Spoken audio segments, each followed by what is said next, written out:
what? Most people don't like the record, you know. A lot of my friends don't even like the record. Oh yeah? Yeah.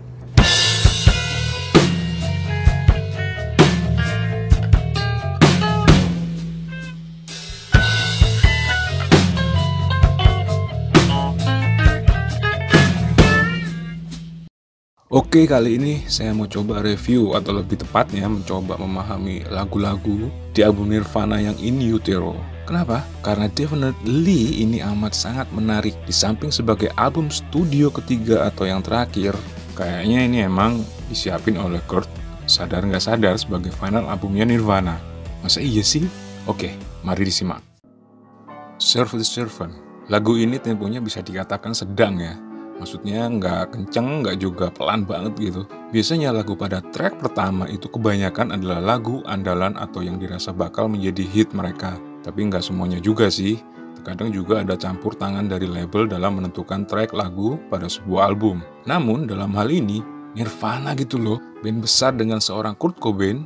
Dan saya yakin Kurt yang sangat nentuin. Di samping pilihan lagu, juga susunan track di album In Utero ini. Coba kita bandingin dengan album pertama mereka yaitu Bleach yang dibuka juga dengan track yang bertempo sedang juga yaitu Blue. Sedang pada album Nevermind langsung dihajar dengan hit mereka yaitu Smells Like Teen Spirit. Apa yang mau saya katakan adalah bahwa Kurt Cobain sepertinya amat sangat menyukai lagu ini sehingga dia taruh sebagai pembuka di In Utero.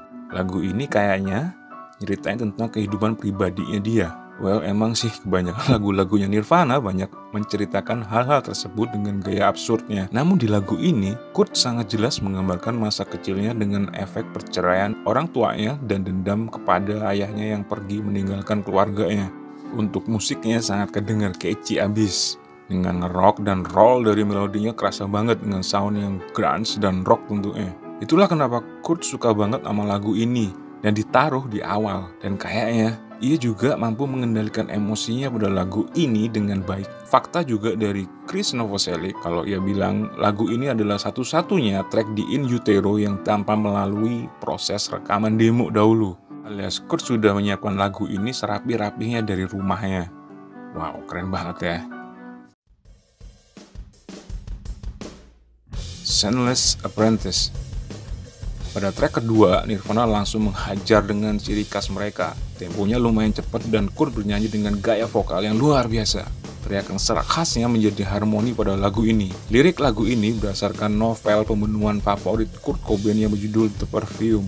Jadi garis besar ceritanya adalah ada seorang anak yatim piatu yang memiliki dua karakter dan menjadi ahli pembuat parfum berdasarkan bau parfum dari para korbannya. Waduh, serem nih. Kurt juga tidak berfokus pada lirik ini sebenarnya. Artinya ia merasakan ide kecocokan lirik pada lagu ini aja. Fakta lain yang menarik adalah bahwa lagu ini kebanyakan ditulis oleh Dave Grohl, terutama riff gitarnya. Kurt hanya menambahkan sedikit terutama pada melodi. Chris Novoselic juga berperan dalam mengkomposisi lagu ini. Shameless Apprentice menjadi satu-satunya lagu di In Utero yang ditulis oleh mereka bertiga secara dominan. Ciri khas Nirvana dengan sound grunge-nya juga terasa, apalagi melodi aneh dari Kurt Cobain dengan sound feedback kesukaannya. Keseluruhan lagu ini terasa nge-rock, keras, dan serem ala Nirvana.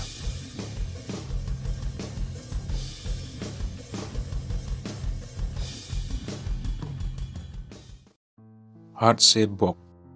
Setelah telinga dihajar oleh track kedua tadi, pada track ketiga mereka menghadirkan lagu dengan tempo yang kembali sedang dan cenderung tenang, namun menghentak pada refrainnya seperti ciri khasnya musik-musik alternatif.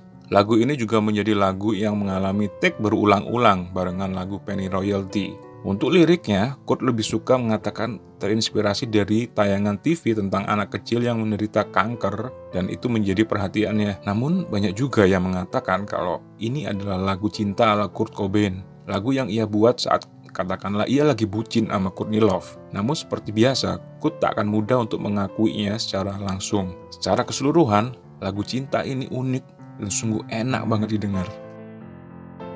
Oh iya, sound grunge-nya juga kerasa banget di sini beserta melodinya.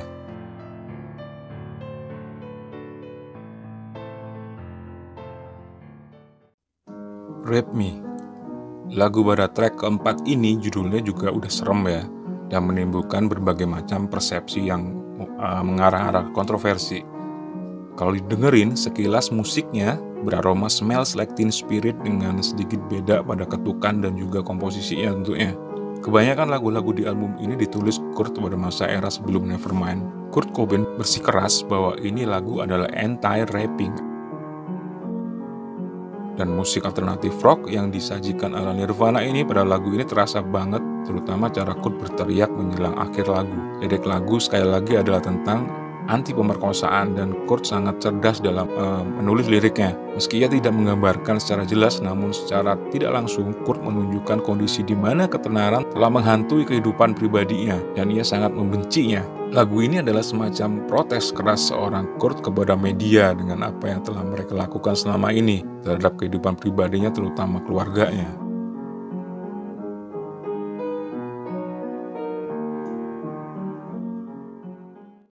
Frances Farmer Will Have Her Revenge on Seattle. Ini adalah lagu dengan judul terpanjang di album ini serta mungkin juga di antara semua lagu Nirvana dari seluruh album. Pada track kelima, Nirvana kembali menyuguhkan nuansa musik yang mirip dengan track sebelumnya yaitu Rape Me. Untuk liriknya, Kurt Cobain kembali mengambil dari sebuah kisah biografi seorang artis era 50-an dari Seattle yaitu Frances Farmer.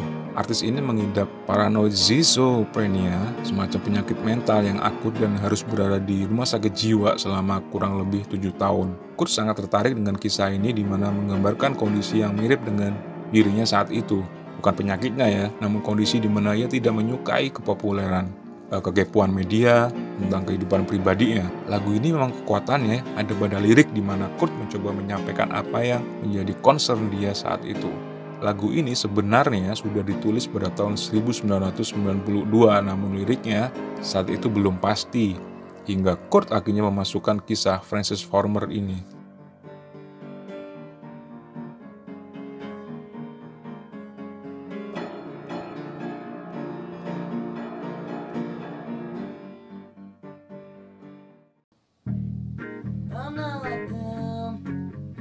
Side A pada album Pita Kaset ini ditutup dengan lagu paling pelan di antara semua track dari awal tadi, seperti album Nevermind yang ditutup dengan lagu Polly. Musiknya terasa sangat Beatles banget dan dimana emang Kurt ngefans sama The Beatles.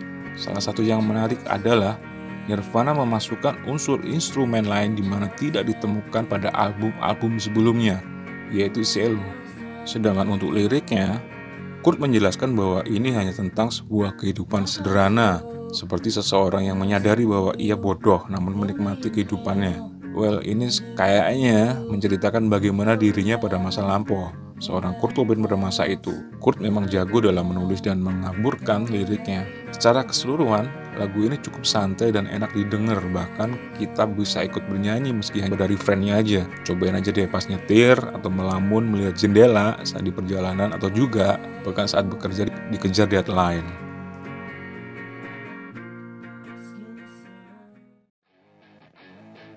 Memasuki side B, kalau ini adalah album Pita Kaset, Nirvana langsung ngegas dengan lagu dari track 7 ini. Dengan hook suara gitar kasar lalu digeber dengan power drum Dave Grohl, mewarnai lagu durasi terpendek kedua dari album ini. Bagi saya seperti berasa dibawa kembali ke era album Bleach dengan nuansa lagu negatif trip. Lagunya bertenaga dan membuat bersemangat.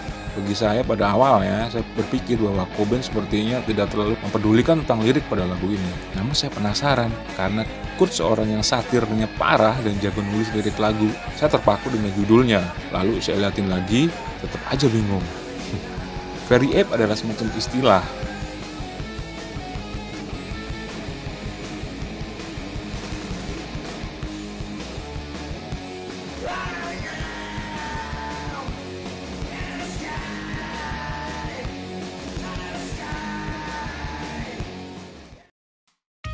Milk It.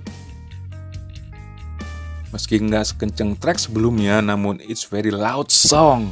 Kurt bermain emosi pada lagu ini. Terlihat dari hook awal hingga naik mencapai klimak di mana Kurt seperti meluapkan emosinya dengan teriakannya. Terdengar seram, ditambah melodi nyeleneh dan terdengar aneh ala Sonic Youth. Lagu ini seperti orang yang memendam amarah lalu pada akhirnya ia sanggup lampiaskan. Interpretasi saya, liriknya sepertinya menggambarkan depresi atau kecanduan drugs hingga bunuh diri. Secara keseluruhan, lagu ini adalah lagu keras dari Nirvana yang belum pernah ada di album-album sebelumnya. Maksudnya adalah, saya nggak nemu feel lagu semacam ini di album lain milik Nirvana.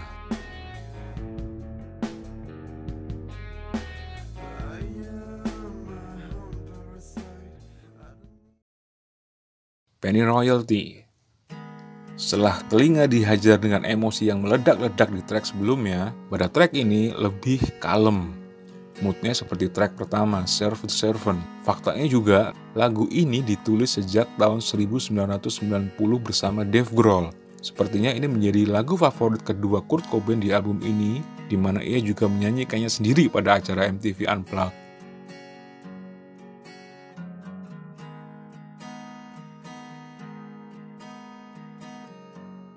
Liriknya sebenarnya mengenai pengobatan teh herbal yang digunakan untuk aborsi, namun tidak pernah berhasil. Meski ia menyamarkan maksud lagu ini seperti biasa, namun ia juga menunjukkan bahwa lagu ini bercerita juga tentang pengalaman dirinya, seperti penggalan lirik ini.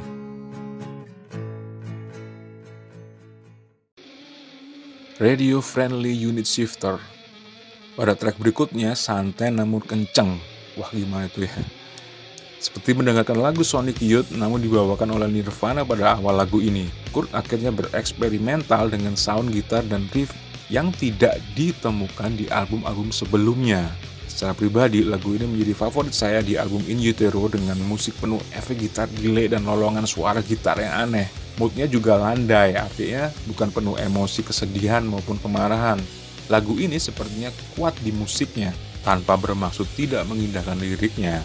Sebenarnya ada penggalan lirik juga yang menarik seperti I love you for what I am not, I do not want what I have got. Meski Kurt mengatakan bahwa lirik lagu ini adalah penggalan dari berbagai macam puisi serta juga banyak interpretasi yang macam-macam, saya pribadi lebih menyukai kalau lagu ini dengan kekuatan musiknya. Fakta lain juga ada lagu ini sering digunakan Nirvana sebagai pembuka konser mereka setelah In Utero rilis. Tourette's.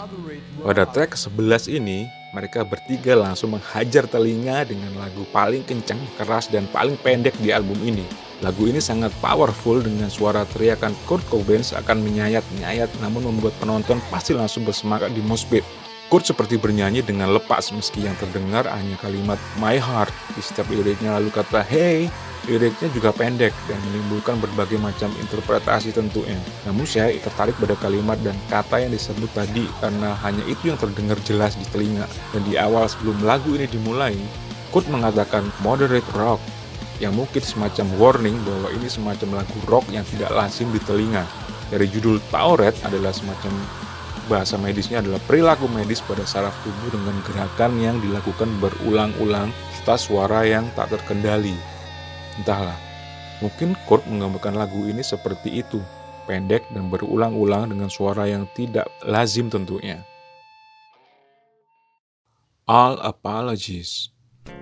Setelah dihajar lagu Tourette tadi, telinga kembali dimanjakan lagu pelan seperti Dumb, namun ini terdengar lebih indah. Lagu pada track ke-12 atau terakhir di album ini, suara cello kembali terdengar dan petikan gitarnya seperti lagu pop folk song yang renyah di telinga. Lagu yang sebenarnya sudah ditulis lama kembali pada tahun 1990, menurut Kurt, ia dedikasikannya untuk Courtney Love istrinya serta buah hati mereka yaitu Frances Bean.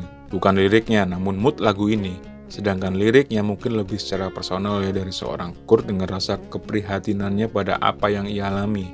Yang menarik adalah setelah kematian Kurt, banyak interpretasi yang mengaitkan lagu ini dengan kondisi pernikahan mereka.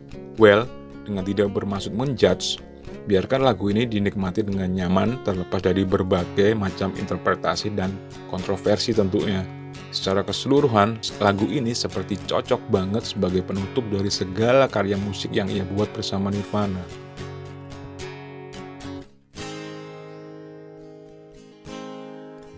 In Utero, bagi saya adalah album terbaik dari kedua album studio Nirvana yang pernah ada. Maksudnya adalah In Utero seperti rangkaian penutup dari kisah Nirvana. Dibuka dengan Bleach, mencapai klimaks dengan Nevermind dan ditutup oleh In Utero. Album ini seperti gabungan dari album pertama dan kedua, sebuah karya masterpiece yang kebanyakan materinya sudah amat lama ditulis, namun momennya tepat dipilih untuk album ketiga ini. Kurt lebih memilih Steve Albini sebagai produser daripada Butch Vig yang sukses dengan album Nevermind-nya. Namun pemilihan produser lain juga atas saran dari Butch Vig yang menyatakan bahwa Kurt dan Nirvana membutuhkan seorang produser lain yang mampu menyalurkan ide-idenya yang tidak tersalurkan di album Nevermind. Meski secara penjualan In Utero tidak semeledak Nevermind, namun album ini adalah seperti album yang ia inginkan. Sound-sound analog terdengar jelas di album ini dengan suara vokal dengan reverb yang padat dan pukulan drum yang terdengar alami. Kurt Cobain tidak menyukai terlalu banyak efek-efek suara atau sound yang tidak ia inginkan seperti di album Nevermind. Maka dari itu dalam proses ini, di album In Utero ini, Steve Albini dalam suatu wawancara pernah mengatakan bahwa Nirvana adalah produser album ini dan ia hanya membantu mereka sebagai sound engineer. Kurt memiliki ide-ide yang tidak biasa dan ia memilih senatural mungkin album ini terdengar. Kurt dan Nirvana menutup rangkaian kisah mereka dalam dunia musik dengan karya yang luar biasa.